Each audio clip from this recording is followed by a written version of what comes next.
काई थारी कीर्ति करूं रे तू मोटो दातार। परमात्मा जैसा दातार कौन होगा। एक भजन शायद आपने सुना होगा, दाता एक राम भिखारी सारी दुनिया, राम एक देवता पुजारी सारी दुनिया, पुजारी सारी दुनिया, दाता एक राम।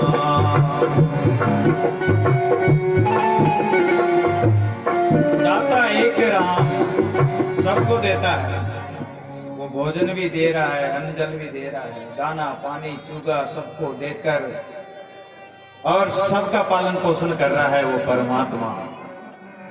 लेकिन उस परमात्मा का हम उनके किए हुए उपकार को, उनके किए हुए गुण को हम नहीं मान रहे हैं। हमारा धर्म है कि हम उस परमात्मा का अन्न खाते हैं, परमात्मा की वायु लेते हैं, श्वास लेते हैं, तो हम उसका नाम लें, उसका भजन करें। लेकिन हम उसका भजन नहीं।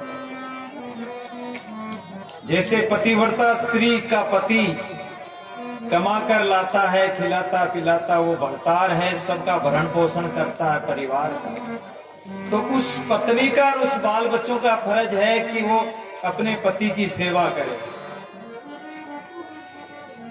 लेकिन ये जीव परमात्मा पति को छोड़कर, ये पतिव्रत धर्म को छोड़कर ये व्यभिचार में लग गया। व्यभिचार अर्थात दूसरे देवी देवताओं में फंस गया, माया मोह में फंस गया, संसार के संबंधों में फंस गया, पतिव्रत धर्म को छोड़ दिया, परमात्मा के धर्म को छोड़ दिया। वो सेवा धर्म था, भजन का धर्म था, वो छोड़ दिया। पतिव्रता का धर्म क्या होता है? अपने पति की सेवा करना, पति की आज्ञा मानना। दादू जी महाराज कहते हैं कि आज्ञा माई बेसे उठे, आज्ञा आवे जाए, आज्ञा माई लेवे देवे, आज्ञा पहरे खाए। पति की आज्ञा में ही उठे बैठे खावे पीवे। ये सांसारिक पति की बात नहीं कर रहा हूं मैं, उस पति परमेश्वर परमात्मा की बात कर रहा हूं जिसके लिए दादू जी महाराज कह रहे हैं, आज्ञा माई बार भीतर आज्ञा रहे समाई, आज्ञा माई तन मन रखे दादू रहे लियो लाए। उस परमात्मा से लो लगा दे, लगन लगा दे। एक पतिव्रता स्त्री थी, सुतार जाति में, जांगीड़ कह दो, सुतार कह दो, खाती कह दो। पतिव्रता खाती त्रिया को जन देखन जाए। उस पतिव्रता के दर्शनों के लिए, पतिव्रता का धर्म तो आपने सुना ही होगा कि वो पतिव्रता स्त्री अनुसुईया ने 6 महीने के बालक बना दिए ब्रह्मा विष्णु महेश को। पतिव्रता धर्म में तो ऐसी ताकत है। उस अनुसुईया ने उस सूर्य को रोक दिया, 7 दिन तक सूर्य को उदय नहीं होने दिया कि मेरे बहन का पति मर जाए, या मरेगा तो सही लेकिन जीवित कर देंगे। 7 दिन तक नहीं उगने दिया। तो वो पतिव्रता के दर्शनों के लिए एक व्यक्ति आया। उस समय उस पतिव्रता का पति बाहर पोड़ में बैठा बैठा बातें कर रहा था, और उसकी पत्नी अंदर घर में घी छान रही थी। घी छानते, घी को ताकर गर्म करके वो चालनी में चालते हैं, छान रही थी। इधर वो व्यक्ति दर्शन करने आया कि मैं पतिव्रता स्त्री का दर्शन करने आया हूं। उसी समय उसके पति ने आवाज दी कि सुनती हो भगवान, कहां हो, जल्दी जैसे हो वैसे ही बाहर आ जाओ। इतना कहते ही वो घी छान रही थी। तो घी छाने तो कोई पात्र में छाने, लेकिन वो घी ऊपर से तो ऐसे छान रही, वो चालनी हाथ में ले रखी, और वो पति ने कहा कि जैसे हो वैसे आ जाओ। तो वो घी डुल रहा नीचे, और वो ऊपर से तो डालती जा रही, छानती जा रही, पति के पास आकर खड़ी हो गई। तो वो जो देखने वाला व्यक्ति बोला दर्शन करके कि धन्य हो ऐसी पतिव्रता नाम। अरे पर ये घी को क्यों ढोल रही है? तो उसका पति बोला कि इसको हानि लाभ से कोई मतलब नहीं, नुकसान फायदे से इसको कोई मतलब नहीं, इसको तो पति की आज्ञा माननी है। और जो पति की आज्ञा में रहे तो पति आपे ही बस में होई। एक स्त्री आई और एक फकीर के पास आई, कहने लगी, महाराज महाराज मेरा पति मेरे बस में नहीं रहता है। फकीर ने कहा कि ठहर, मैं एक जड़ी देता हूं, इस जड़ी को तुम, जब तुम्हारा पति तुम्हारी बात नहीं माने तो एक काम करना, तुम ताबीज में बांध लेना और जो तुम्हारा पति कहे उसकी बात को मान लेना। अब वो जड़ी को ले आई, वो जो ताबीज दिया, ताबीज में रख के जड़ी दे दी, वो ताबीज दे दिया, ताबीज बांध दिया और ताबीज बांधकर अब जो भी पति के, 1 महीने तक तुम पति की आज्ञा मानना, फिर तुम्हारा पति तुम्हारे वश में हो जाएगा। लेकिन 1 महीने तक अगर तुमने उसकी आज्ञा का उल्लंघन किया तो ये मंत्र, ये जड़ी काम नहीं करेगी। 1 महीने तक तुम उसकी आज्ञा को बिल्कुल मत मेटना, जो कहे जो कर लेना। ऐसी बात कही और वो घर में आ गई, जड़ी को, वो ताबीज था अपने हाथ के बाजू में बांध लिया और पति, अब तो पति जो कहे जो काम करे, पति नहीं कहे तो एडवांस, और उसका भाई कहीं बाहर जाना तो उसके लिए बैग वगैरह सब कपड़े वगैरह सजा सजू कर रख दे, उसकी सब आज्ञा माने, हर बात को माने, कोई भी बात उल्लंघन नहीं करे। पति ने विचार किया कि मैं जब पहले कहता था कि इधर चलना तो नहीं, मैं तो इधर जाऊंगी, कि मेले में नहीं जाना, कहीं नहीं मेले में जाऊंगी, मेले में जाकर घटी का पाठ नहीं लेना कि लेना ही है अब तो, और नाव में बैठना कि नाव में नहीं बैठूंगी, घटी का पाठ लेके अब तो नदी में ही डूबूंगी, लेकिन डूबूंगी। पति की बात नहीं मानती थी और अब मैं जो भी कहता हूं बात मान लेती है। क्या बात है, 1 महीना हो गया, वो भी हैरान रह गया कि ये कैसे बदल गई, अचानक परिवर्तन कैसे आ गया। कहने लगा कि अरे तू इतनी कैसे बदल गई, पतिदेव तुम ऐसे ही मेरे बस में नहीं हुए हो। तो कैसे हुआ कि वो एक फकीर के पास गई थी, फकीर ने मुझे एक ताबीज दिया था, उस ताबीज की वजह से तुम बस में हुए हो। बता ताबीज में क्या लिखा। ताबीज खोल के देखा तो ताबीज में एक कागज निकला, एक जड़ी निकली, वो जड़ी तो फेंक दी और ताबीज में जो कागज निकला उसको खोल के पढ़ने लगा तो उसमें लिखा था कि तू पति की सेवा करेगी तो आप पे ही बस होए, पति की सेवा करो अपने आप ही बस हो जाएगा। ऐसे ही परमात्मा की सेवा करो, अगर परमात्मा की पतिव्रत धर्म रखते हुए परमात्मा की सेवा करोगे तो परमात्मा अपने आप तुम्हारे वश में हो जाएगा, तुम्हारे सामने प्रकट हो जाएगा। दादू जी महाराज निराणे पधारे तो हरि की आज्ञा से पधारे, आमेर गए तो हरि की आज्ञा से, सीकरी में अकबर को उपदेश देने गए तो हरि की आज्ञा से। एक आलन नाम का भगत था और दादूजी महाराज के लिए एक नई कंबल लाया, बोले कि दादूजी महाराज का नाम सुना है, जब दादूजी महाराज आएंगे तो ये कंबल मैं उनको अर्पण करूंगा। दादूजी महाराज बहुत दिनों के बाद गए, जब तक वो अपने सिर पर रखता था उस कंबल को। जब दादूजी महाराज गए तो कंबल भेंट करी महाराज के सामने कि महाराज ये स्वीकार करो। महाराज ने कहा कि हमें तो कोई आवश्यकता नहीं, हम तो नहीं लेंगे। बोले महाराज मैंने तो आपके लिए रखा है, मेरा जी बहुत दुख पाएगा नहीं लोगे तो। हरि की आज्ञा हुई कि नहीं इस आलन की कामड़ी ले लो। गुरु आज्ञा मानकर, हरि की आज्ञा मानकर एक बार गुजरात के सेठ महाराज के लिए एक रेशमी कपड़े का चोड़ा बनाकर लेकर आए, चमचमाता हुआ चोड़ा। महाराज ने कहा कि संतों को ऐसा चोड़ा पहनने का क्या मतलब, संत नहीं पहनते, ऐसा नहीं पहनेंगे। तो हरि की आज्ञा हुई कि नहीं संतों पहन लो, इसका दिल दुख जाएगा। उसका दिल रखने के लिए दादूजी महाराज ने वो चोला ग्रहण किया हरि की आज्ञा से। और जब वो ठट्टानगर से माता आई थी उसको दर्शन देने के लिए गुफा से बाहर आ गए, ये भी हरि की आज्ञा से हुआ। तो पतिव्रता धर्म का यही नियम होता है कि वो अपने पति की आज्ञा माने, पति की आज्ञा मानकर उनके अनुसार काम करे। एक बार एक स्त्री कहती थी कि मैं आपकी पतिव्रता हूं और आप चाहे विदेश में चले जाओ, कहीं भी जाओ, मैं आपके पतिव्रत धर्म को निभाऊंगी। अब पति ने विचार किया कि जब मैं विदेश में जाना है, पति पत्नी को घर संभाला कर चलने लगा। विचार किया कि ये मेरे बिना कैसे रहेगी, तो उन्होंने कपास दे दिया कि ये कपास काटना और तेरा समय निकल जाएगा, मेरी याद भी नहीं आएगी, समय गुजर जाएगा। ऐसा कहकर और वो चला गया। इधर वो पतिव्रता नहीं थी, केवल ढोंग करती थी। पति के जाते ही व्यभिचारपना करने लग गई। अब कपास तो काटा नहीं, पति आ गया। अब पति आ गया तो क्या जवाब दे। पति ने पूछा कि अरे तूने कपास काट लिया? बोले पतिदेव कपास तो मैंने काट लिया था, लेकिन एक दिन देवी मां आ गई और देवी मां कहने लगी कि मैं इस कपास को वैसा का वैसा वापस कर दूंगी। इसलिए उस देवी ने, मैंने जो काटा था वो काटे पीने वापस कपास हो गया। अब मैं क्या करूं? ऐसे पतिव्रत धर्म से परमात्मा नहीं मिलने वाला। साचे मत साहिब मिले, कपट मिलेगा काल। साचे परम पद पाइए, कपट काया में साल।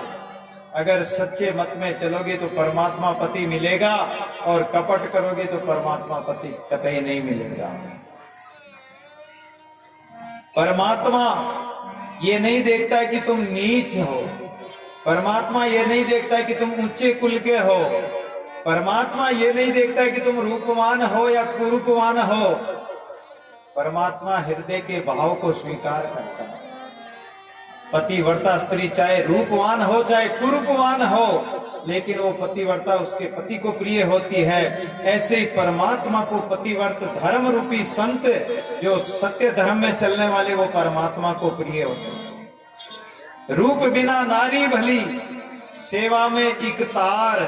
अति सुंदर सेवा बिना जगन्नाथ सिर छार। अरे रूप के बिना तो वो नारी भली है जो पति की आज्ञा में चले, चाहे रूपवान मत हो। वो सुंदरी भी किस काम की जो पति की सेवा ही नहीं करे, उसके तो सिर में धूल है। ऐसा संत कहते हैं जगन्नाथ जी महाराज। सदना कसाई थे, रेदास चमार थे। भगवान ने उनकी जाति नहीं देखी, भगवान उनके घर गए, भगवान ने उनके कार्य सारे। गंगा उनकी कठौती में प्रकट हुई रेदास के। एक बार रेदास जी ठाकुर जी की सेवा करते थे। कुछ ब्राह्मणों को ईर्ष्या हो गई। क्यों हुई?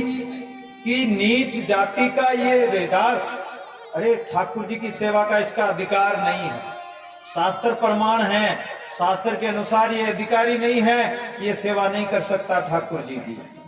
लड़ाई हो गई, खींचातानी बढ़ने लगी। उस खींचातानी में एक ने कहा कि यहां लड़ो मत, चलो राजा के पास चलते हैं, राजा न्याय करेगा। राजा के पास पहुंच गए।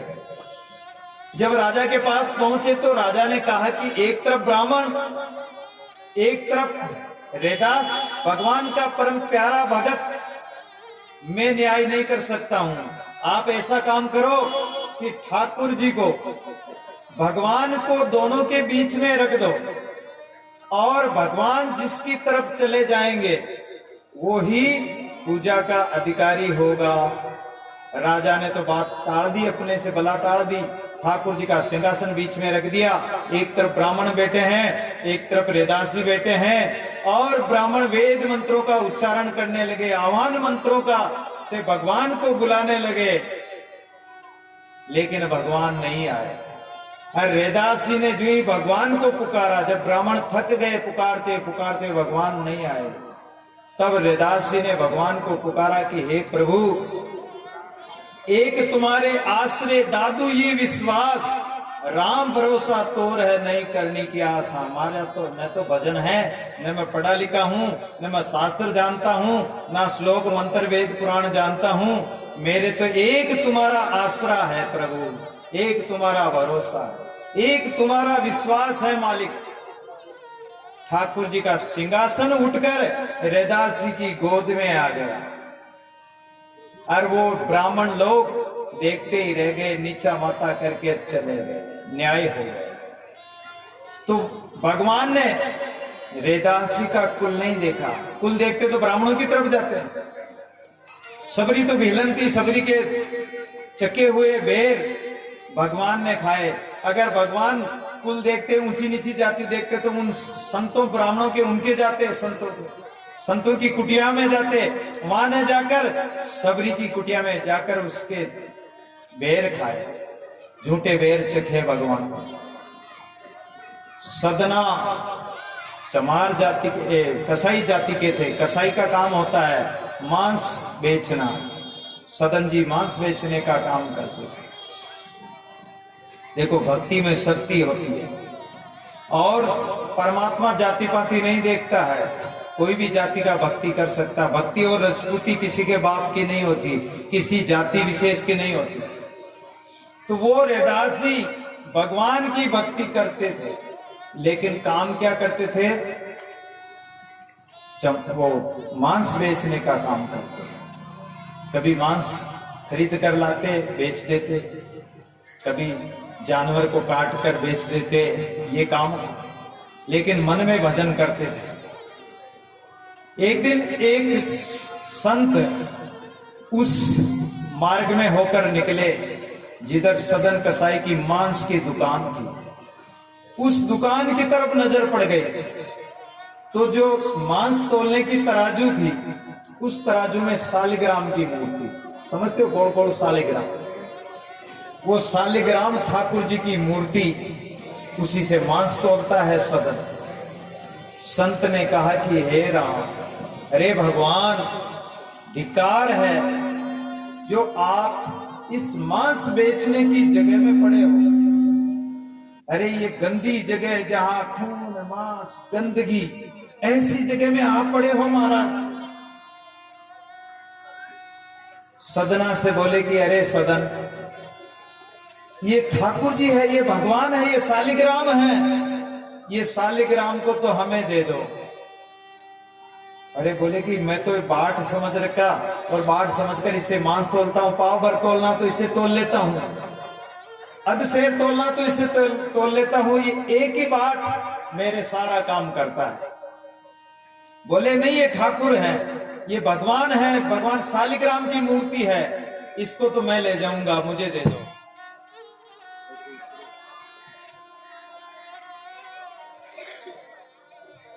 चलो चलो भाई।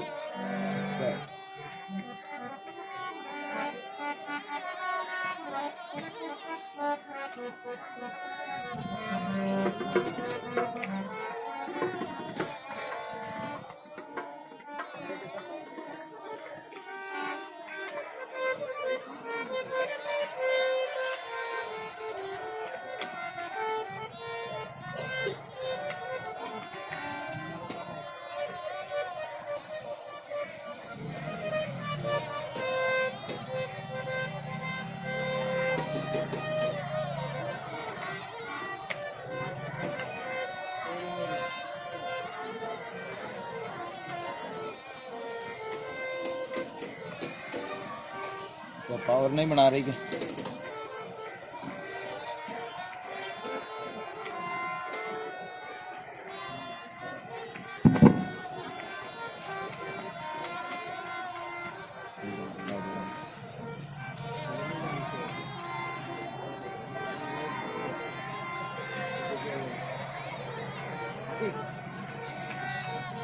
चला ही नहीं। साधु राम सत्यराम, सत्यराम सा सत्यराम सा कहाँ से बता रहे हो? बोलिए भक्तोर भगवान की। अपनी कथा कहाँ चल रही थी? किसकी कथा सुना रहे थे? याद है? हैं? किनकी? सालिग्राम जी की। हाँ सही है, बहन जी ने सही बताया। सालिग्राम जी हैं, ये ठाकुर जी है सदना, ये हमें दे दो, मैं इनको पवित्र करूंगा।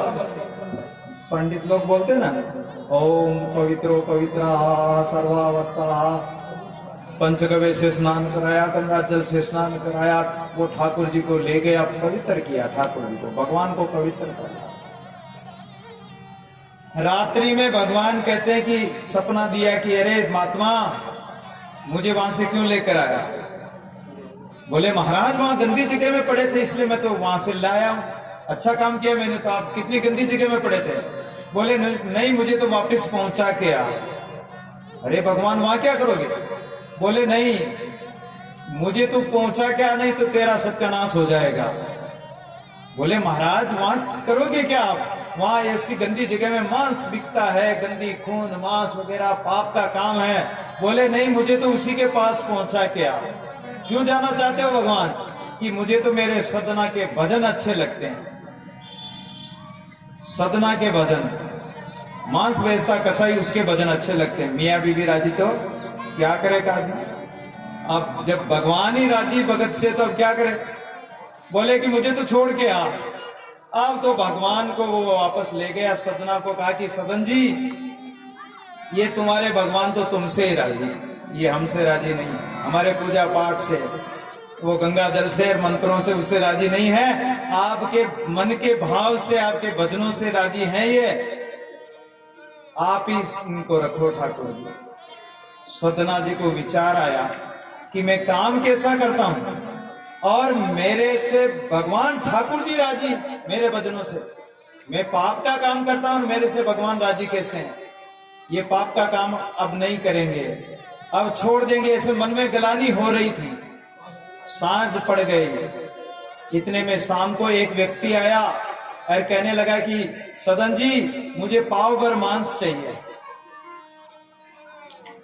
अब बकरा खड़ा है, पाव भर मांस, छुरा लेके बकरे के नीचे बैठ गए।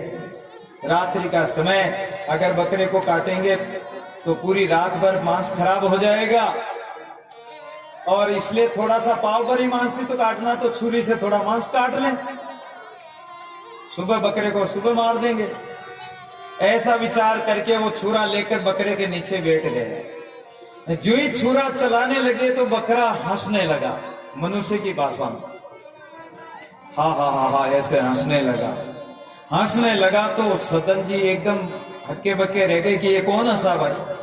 तो बकरा बोला कि मैं हंस रहा हूं, मैं करने वाला बकरे की माँ कब तक खैर मनाएगी। जो मैं करता है या मेरा करता है, उसके गर्दन पर तो छुरी चलती है, ताड़ की छुरी चलती है। तो बोला कि मैं बकरा बोल रहा हूं, बकरा हंस रहा हूं। अरे तू क्या बोल रहा, बोल क्या कहना चाहता। कि अरे तुझे शर्म नहीं आता, तू पाव भर मांस मेरा अभी काटेगा, मैं पूरी रात्रि भर तड़पूंगा। दर्द तो होगा, अपना एक बाल भी उखाड़ दे तो दर्द होता है। क्या जीव को मारेंगे तो दर्द नहीं होता उनको? उनका गर्दन काटे तो क्या उनको दर्द नहीं होगा? अपने बेटे की गर्दन काट लो, तब पता लगेगा तुम्हें। अब तो सदन जी को और गलानी हो गई, पश्चाताप होने लगा कि अरे रात भर में तड़पूंगा, सुबह तू मुझे मारेगा, उससे तो अच्छा कि एक ही साथ झटके में मार दे, खत्म बात। जो होगा जो एक साथ हो जाएगा। उसी समय सदन जी ने वो छुरा फेंक दिया, कहा कि अब नहीं मारना, अब ये काम करना ही नहीं। और सदन जी वहां से ठाकुर जी को लेके निकल गए, घर से निकल गए दूसरे दिन। उस दिन तो रात्रि थी, दूसरे दिन निकल गए। बोले गंगा स्नान करने चलेंगे। अब गंगा स्नान करने जाए तो जो यात्री लोगों का जत्था जा रहा था उनके साथ चले तो लोग उनसे घृणा करे कि अरे नहीं ये कसाई है, इसको दूर रखो, मंडली में साथ नहीं रखे। गंगा जी स्नान करने लगे तो लोग कहने लगे कि ये सदन तू हमारी तरफ स्नान नहीं कर सकता, उधर जा, आगे जा, आगे जा। बेचारे को आगे भेजते भेजते बहुत दूर भेज दिया कि सदन जी तुम्हारा नया हुआ स्नान पानी हमारी तरफ आता है, इसलिए तू हमारे ऊपर नहीं ना सकता, उधर ना जाके ना। सदन जी ने विचार किया कि यार रहना ही नहीं। अरे मन चंगा तो कठौती में गंगा, गंगा में नहाने से ये नहाने वाले कौन से पवित्र है, कौन सा झूठ बोलना छोड़ दिया इन्होंने। गंगा में जाने वाले कौन सा कम तोलना छोड़ दिया। बहुत सारे बढ़िया लोग जाते हैं, कम तोलते हैं, झूठ बोलते हैं, बही में 1 रुपए का 2 रुपया बना देते हैं। क्या उन्होंने झूठ लिखना बोलना छोड़ दिया? गंगा जी में कई बार जाके नहा के आते हैं, आप लोग भी कई बार गए होंगे। क्या आप लोगों ने झूठ बोलना, कपट करना, छल छिद्र करना, धोखाधड़ी करना छोड़ दिया? नहीं छोड़ा तो गंगा जी जाने से कोई फायदा नहीं तुम्हारा। जाओ तो ऐसी चीज को छोड़ो। गंगा जी जाते ब्राह्मण कहता कोई ऐसी चीज छोड़ो, तो क्या छोड़ के आएंगे? जो चीज नहीं खाते कभी, जो चीज मिलती नहीं, ऐसी चीज छोड़ के आएंगे। बीड़ी को छोड़ो, बीड़ी पीना, जो जहर है। जर्दा खाना छोड़ो, गुटखा खाना छोड़ो। कैलाशी खाते हो कि नहीं खाते? कैलाशी को कह रहा हूं, राणापाड़ा से जो कैलाशी आए, खाते हो गुटखा, बीड़ी सिगरेट पीते हो? हाँ, तो उसको छोड़ो। ये वहां जाके बैंगन को छोड़ दिया हमने तो। अरे बैंगन कभी खाते ही नहीं हो तो बैंगन को छोड़ने से फायदा क्या हुआ? ऐसी चीजों को, विष्णु को छोड़ो। तो सदन जी वहां से चल दिए और जगन्नाथपुरी भगवान के दर्शनों के लिए चल दिए। जगन्नाथ भगवान के दर्शन। रास्ते में चलते चलते एक दिन शाम पड़ने लगी, सांझ हो गई। एक गांव के बाहर एक मकान था, एक ब्राह्मण का मकान। उस ब्राह्मण के मकान के बाद चबूतरा बना हुआ, सुंदर साफ स्वच्छ आंगना, लिपा हुआ आंगन, नीमड़ी का पेड़, नीचे छाया, उसमें जाके बैठ गए। भाई ईश्वर इच्छा से जो कोई भोजन पानी आ जाएगा तो ठीक है, नहीं तो आगे चल पड़ेंगे रात्रि विश्राम करके। सदना जी वहां बैठ गए। इतने में रात्रि में बाहर वो ब्राह्मणी बाहर निकली, देखा कि सदन कोई यात्री राहगीर बैठा है। बोले महाराज आप कहाँ जा रहे हो? बोले मैं तो जगन्नाथ भगवान के दर्शनों के लिए जा रहा हूं। तो महाराज बाहर क्यों बैठे हो? घर में पधारो। और कोड़ में उनका आसन लगा दिया। रात्रि में उस ब्राह्मणी ने भोजन बनाया, अपने पति को खिलाया। पति को खिलाकर पति को तो सुला दिया। पति को सुलाने के बाद में उस ब्राह्मणी के मन में कुछ विकार आ गया और वो सदना जी बड़े शरीर से सुंदर रूपवान थे, अष्टपुष्ट थे। वो ब्राह्मणी उस सदना जी के पास गई और अपनी भावना व्यक्त करने लगी, अपनी बुरी भावना व्यक्त करने लगी। सदन जी कहने लगे कि देख बहन, मैं तो यात्रा करने जा रहा हूं, भगवान के दर्शनों के लिए जा रहा हूं। लेकिन वो नहीं मानी कि मुझे साथ ही ले चलो। सदना जी ने कहा कि मैं यात्री हूं और मैं नीची जाति का हूं और मैं भगवान के दर्शनों के लिए जा रहा हूं और मेरे मन में कोई कामना भी नहीं है। लेकिन उसने नहीं माना तो उसने विचार किया कि शायद ये मेरे पति से डर रहे होंगे। बोले शायद तुम डर रहे होंगे। घर में गई और कुल्हाड़ी उठा के अपने पति का गला काट दिया, गर्दन काट के बोली कि अब मुझे ले चलो। एक कोट में आभूषण बांध ले आई कि अब मुझे ले चलो, अब किसी बात का डर नहीं। तो सदना जी बोले कि पहले किस बात का डर नहीं था, अब किस बात का डर नहीं? बोले कि मैंने मेरे पति को मार दिया, अब वो तो उठेगा नहीं। अब रात्रि में अपन बहुत दूर निकल चलेंगे, देश प्रदेश में निकल चलेंगे, भाग चलो यहां से। सदना जी ने कहा कि हे भगवान, ये क्या लीला हो गई। उसी समय सदना जी ने भगवान से प्रार्थना करी कि हे प्रभु, आपकी लीला आप ही जानो, मेरा तो इसमें कोई पाप नहीं। लेकिन उस स्त्री ने कहा कि अब मुझे ले चलो जल्दी, नहीं तो मैं कुछ और कर बैठूंगी। और उसने तो अपना त्रिया चरित्र चालू कर दिया, कपड़े फाड़ लिए, हल्ला करने लगी, रोने लगी, चिल्लाने लगी। गांव के लोग इकट्ठे हो गए, कहने लगे कि क्या हुआ? बोले क्या हुआ, इसने मेरे पति को मार दिया। इतना झूठ। मानुष मार सती होई, ऐसा एक शब्द आता है कि त्रिया चरित्र जाने न जाई, मानुष मार सती होई। और वो कहती है कि मेरे पति को मार दिया। सब लोगों ने देखा पति मरा पड़ा और वास्तव में इसी ने मारा होगा। लोगों ने मारा पीटा, प्रातःकाल सिपाहियों को सौंप दिया, राजा के दरबार में पेश किया। बोलो इसने क्या अपराध किया? बोले इसने इसी के पति को मार दिया। राजा ने कहा कि इसने हाथों से पति को मारा होगा तो इसके इतने इतने हाथ काट दो। हाथ कटवा दिया कि जाओ, तुम्हारा पाप खत्म, तुम्हारी सजा मुक्त, जाओ। हाथ काट दिया और छोड़ दिया। अब वो जगन्नाथ भगवान के दर्शनों के लिए जा रहे थे, चल दिए। इधर भगवान ने अपने पंडों को आवाज दी कि जाओ, मेरा एक भगत आ रहा है, सदन कसाई, उसका नाम सदना है और वो कसाई जाति से हैं। उसके इतने इतने हाथ कटे हुए, पहचान बता दी। जाओ उस मेरे भगत को पालकी में बिठा कर लेकर आओ। अब वो पालकी लेकर आए पंडे पुजारी।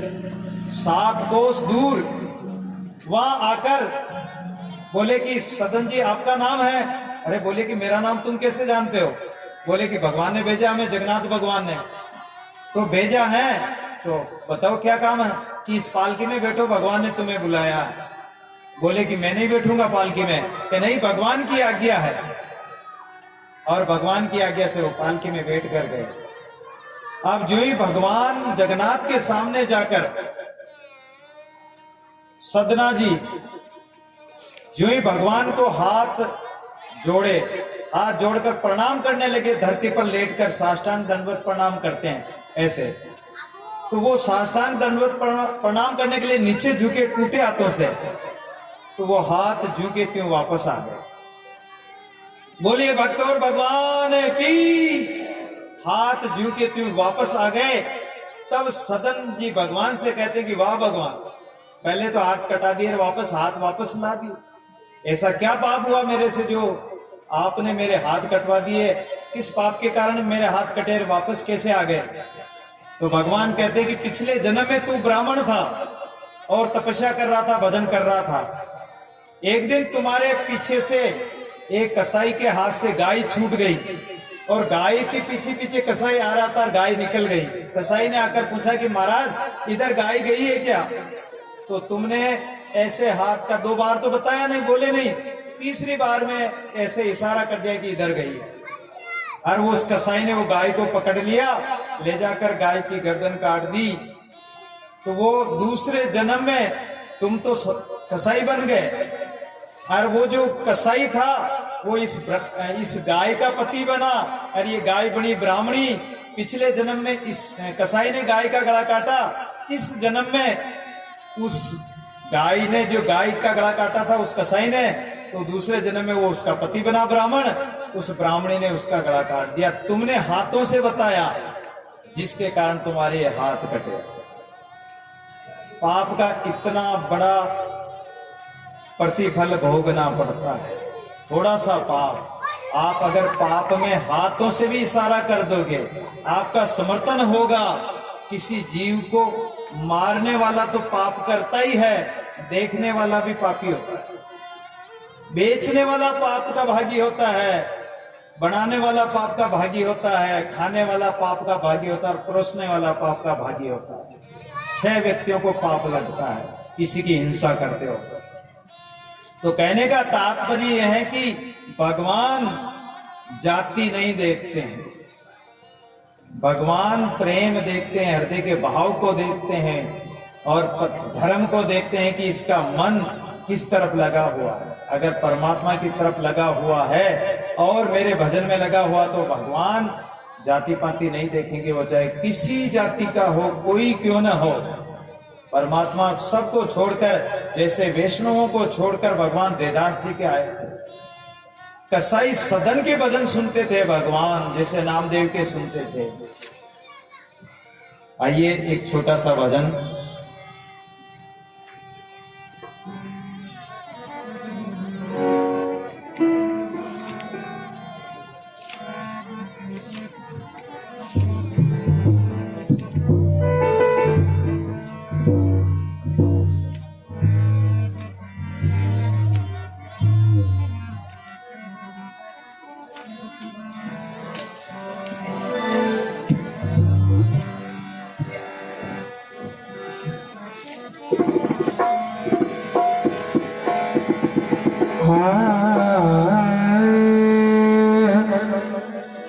श्री राम मेरे